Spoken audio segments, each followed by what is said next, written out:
La troisième erreur que les gens font, c'est qu'ils n'ont pas un journal de bord avec eux pour toutes les dépenses qu'ils font par rapport à leur entreprise. Donc l'autre fois, j'ai assisté à une rencontre de Revenu Québec et ils disaient qu'il faut garder un livre. Donc par exemple, si je pars d'ici à Maniwaki, mais j'ai payé l'essence. Donc j'ai noté, je vais rencontrer un client à Maniwaki lundi, exemple le 6 décembre 2024 ou peu importe, à telle heure. Mais j'ai mis l'essence comme juste avant.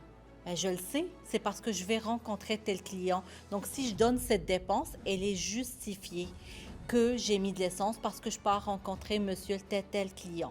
Puis aussi, si je veux soustraire le kilométrage de ma voiture, les réparations ou peu importe, mais je sais que ma voiture personnelle, dans l'année, je l'ai utilisée 40 fois, 40% pour l'utilisation de mon entreprise, 50%, 70%. Des fois, par exemple, les courtiers immobiliers, ils utilisent 80% de l'utilisation de leur voiture va juste comme pour justement faire des visites de maison et 20% pour un usage personnel.